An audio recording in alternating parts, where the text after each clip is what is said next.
Well, hello, mamas. Jessica Coulter here, CEO and founder of Ace Cookie Tutoring. Today we are wrapping up our series all about the semester wind down. So welcome to my YouTube channel. Welcome to the Ace Cookie Tutoring Facebook business page.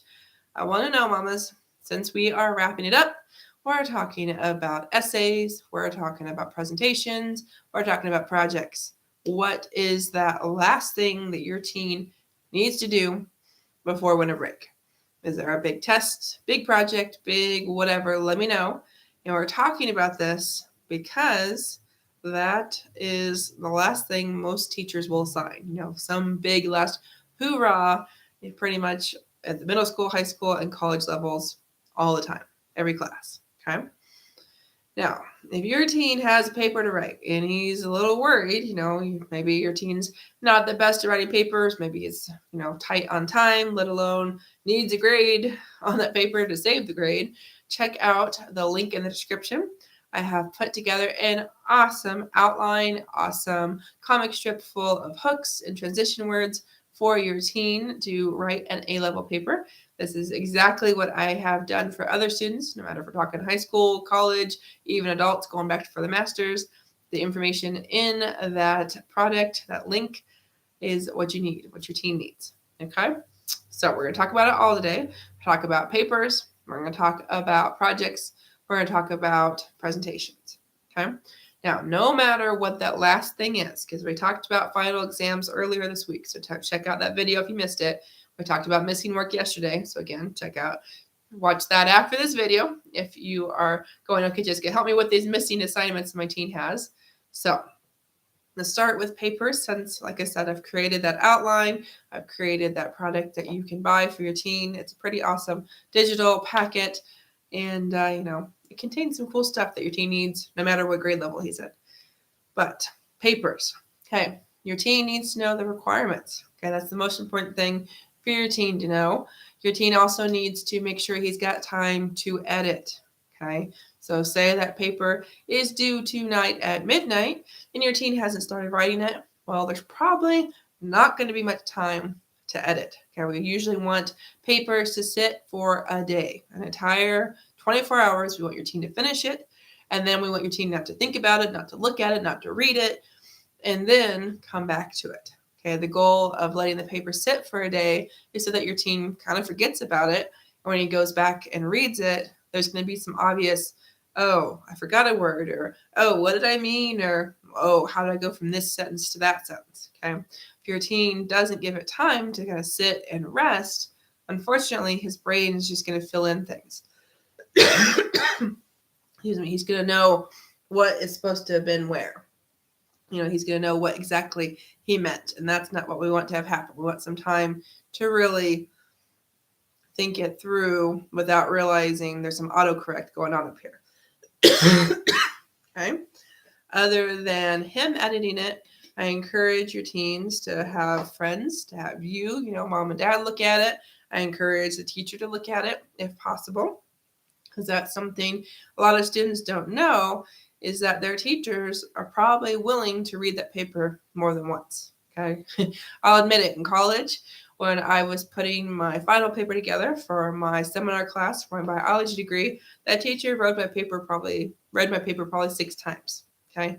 And every time it got better. Every time it was, you probably should find a source for this, or, I'm not really sure what the point, what you're trying to say in this paragraph. Every single time he made it better, and I got an A on the paper. Okay. So if your teen wants a great paper to be written, he needs to know the requirements. He needs to have time to edit, and there needs to be time there at the end to maybe do some rework if needed, based on your teen's own personal thoughts, your thoughts, let alone what the teacher's feedback is. Okay. So let's talk about projects. Before we talk about projects, if you're just now joining us, thanks for watching here. We're talking about the semester wind down, and we're on YouTube. We're on Facebook. Make sure that you subscribe. Make sure you follow so you don't miss any more live videos from me, Jessie Coulter, the CEO and founder of Ace Cookie Tutoring, a study expert who is going to be sharing so much information with you about teens, about learning, about studying. All right, projects. So you probably aren't going to be surprised to hear me say this, mamas, but do know Your teen needs to know the requirements. Okay, so say a project means he's building something, your teen is. Well, what are the components? Say like we're building a tower, say like we're talking like a physics class or maybe some kind of like literally like engineering class. If the tower is supposed to be 6 feet tall, and I know that's crazy, so I'm just pulling up a number, but he only builds a 4 feet tall tower. Well, he didn't meet the requirements, so there's no way your teen's going to get an awesome grade on that project if the requirement is it's a 6 feet tall tower. Okay. Same thing if we're talking a project is in like a game, like a board game. It's one of my favorite final projects, one of the ones I know a lot of teachers give out just because it's so awesome. And it's part of the reason in my Love to Learn study program, I tell teens make a review study board game, partly for this reason. But anyway, your teen say the project, he has to make a board game and it has to have 2 different types of cards, or maybe it has to be instructions that plays for up to 6 people. If your teen doesn't take the time to type out the instructions and he loses 10 points, well, that's just kind of silly, or maybe he's supposed to have the 2 types of cards and he only created like, movement cards, like in Sorry, you have to draw to move instead of roll the dice, well, same thing.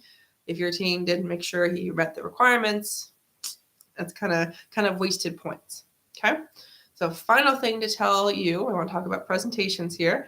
So in presentations, I'm thinking literally your kid stayed in the front of the room, like what you and I probably did with the PowerPoints, or even, just a poster, whether it's given a speech, whether it's a Google slideshow, whatever it is. Your teen, again, needs to know the requirements.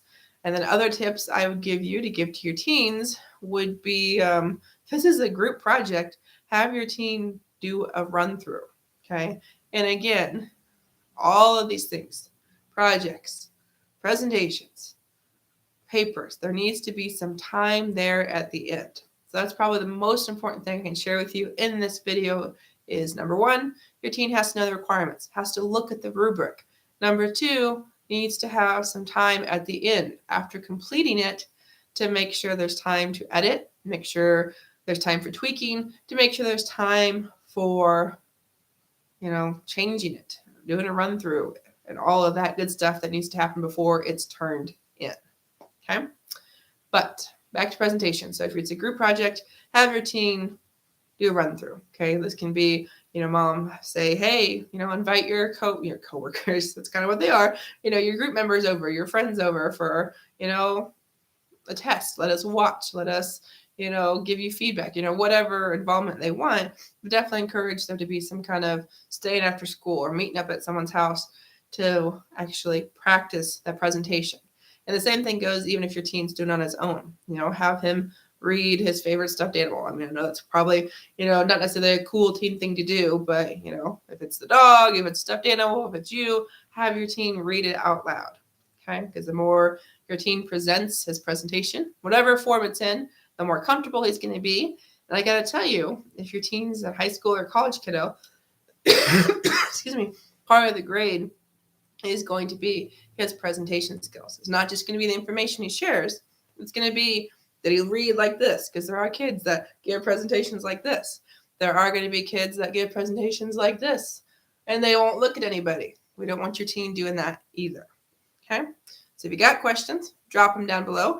Even better, be sure to ask me in my Facebook group, Teaching Teens to Love Learning. And remember, if your teen needs help writing papers, that's what I do. Your teen can get the help he needs with the hook, the first sentence of the paper. The last sentence, in the conclusion, can get help actually with writing the paper. What words should I use? What goes in the body paragraph number 1? How many sources? How do I format it? That is all in that packet. How to write a smooth paper with great flow. Okay. So it's yours for $17. It's there in the link. The link is in the description, I should say. So thanks so much for watching. Have a great night and have your teen use the information in that packet. So they'll get an A on that paper. So they'll end the semester with the best grades possible and actually have a fun time writing that paper and not dread every moment of it. Bye, mamas. Have a good weekend.